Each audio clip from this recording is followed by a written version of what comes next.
कल जाना है। चलो शॉन काम शुरू करते हैं। और उसके बाद दोनों अपने अपने काम में लग गए। अंकल आगे बढ़ते हुए ट्रक के ऊपर चढ़ गए और कहने लगे, शॉन इस पिक को उठाकर मुझे पकड़ाओ। शॉन ने पिक की तरफ देखा। पिक तो काफी बड़ा है, लेकिन अपना पॉटी बॉय शॉन भी पहलवान आदमी है। उसने 2 सेकंड में पिक को उठाकर अंकल को पकड़ा दिया। अंकल ने पिक को धीरे से ट्रक पे रखा और कहने लगे, शॉन यहाँ सिर्फ एक ही पिग है, बाकी पिग उस तरफ है। जल्दी से जाकर उन सभी को एक एक करके उठा लाओ। अंकल की बात सुनकर शॉन बोला, अंकल आप मुझे बलि का बकरा क्यों बना रहे हैं? मुझे लगा था कि ये काम हम दोनों मिलकर करेंगे, लेकिन आपने तो ये सारा काम मेरे ऊपर ही छोड़ दिया है। पिग काफी भारी है और उन्हें उठाकर यहाँ तक लाने में मेरी हालत खराब हो जाएगी। अंकल ने कहा, शॉन मैं बहुत थक चुका हूँ और मैं बार बार ट्रक के ऊपर नहीं चढ़ पाऊंगा। शॉन तुम ये कर सकते हो, मुझे तुम पे भरोसा है, तुम ये काम अकेले कर सकते हो शॉन। शॉन ने कहा, वो तो मुझे भी पता है अंकल, मैं ये काम अकेले भी कर सकता हूँ, लेकिन अगर हम मिलकर काम करते तो काम जल्दी हो जाता। लेकिन कोई बात नहीं, मैं जाकर जानवरों को लेकर आता हूँ। ये कहकर मुंह लटकाए हुए शॉन वहाँ से चला गया। शॉन समझ चुका है कि अंकल बहुत चालू हैं, वो खुद कोई काम नहीं करना चाहते, बस वो सारा काम दूसरों से करवाना चाहते हैं। शॉन बड़बड़ाते हुए आगे बढ़ता है कि अब वो सिर्फ 1 या 2 पिग और लाएगा और उसके बाद वो कोई काम नहीं करेगा। शॉन जब आगे बढ़कर देखता है तो उसके सामने सिर्फ 2 पिगी खड़े होते हैं। चलो अच्छा हुआ ज्यादा पिगी नहीं है, वरना मुसीबत हो जाती।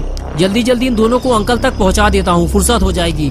शॉन जल्दी से एक पिगी को उठाता है और अंकल के पास ले जाने लगता है। रास्ते में पिगी शोर मचाने लगता है कि उसे छोड़ दिया जाए, लेकिन अगर शॉन ने इसे नीचे उतार दिया तो ये यहाँ से भाग जाएगा।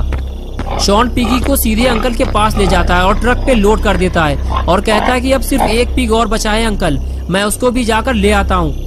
अंकल कहते हैं, शॉन मैंने मिस्टर मीट को 10 जानवर भेजे थे, जिसमें से उसने 2 पिग काट कर लटका दिए हैं और अभी 8 जिंदा जानवर बचे होंगे।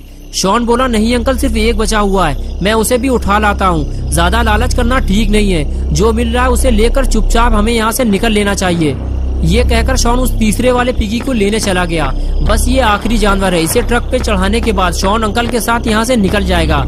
यही सोचते हुए शॉन पिगी के पास पहुंचा और कहने लगा, तुम्हारी किस्मत अच्छी है पिगी, जो तुम मिस्टर मीट के हाथों काटे जाने से बच गए। शॉन पिगी से बातें कर ही रहा था कि तभी उसे किसी के रोने की आवाज लगी। शॉन फौरन इधर उधर देखने लगा। कुछ देर बाद शॉन को पता चला कि आवाज तो अंदर से आ रही है, लेकिन अंदर काफी अंधेरा है। शॉन डरते डरते अंदर जाने लगता है। थोड़ा और अंदर आने के बाद शॉन वहीं रुककर खड़ा हो गया। तभी उसे हल्की हल्की आवाज लकड़ी के केबिन से आती हुई सुनाई दी। शॉन पास जाकर वो आवाज सुनने की कोशिश करता है। तब उसे पता चलता है कि मिस्टर मीट ने किसी को अंदर बंद किया हुआ है। लगता है अंकल का ड्राइवर इसी केबिन में बंद है। शॉन फौरन भागता हुआ अंकल के पास जाता है और उनसे कहता है, अंकल जल्दी चलिए, लगता है मिस्टर मीट ने ड्राइवर को केबिन में बंद किया हुआ है, वहाँ से रोने की आवाजें आ रही हैं। ये बात सुनते ही अंकल भी शॉन के साथ उस पुराने केबिन तक जाते हैं और हाथ मारते हुए कहते हैं, कौन है केबिन के अंदर? लेकिन अंदर से सिर्फ रोने की आवाज आती रहती है और कोई कुछ नहीं बोलता। अंकल कुछ देर कान लगाकर आवाज सुनने की कोशिश करते हैं और फिर शॉन से कहते हैं, ये मेरा ड्राइवर नहीं है। ये सुनकर शॉन भी डर जाता है कि अगर अंदर अंकल का ड्राइवर नहीं है तो फिर आखिर अंदर है कौन। दोस्तों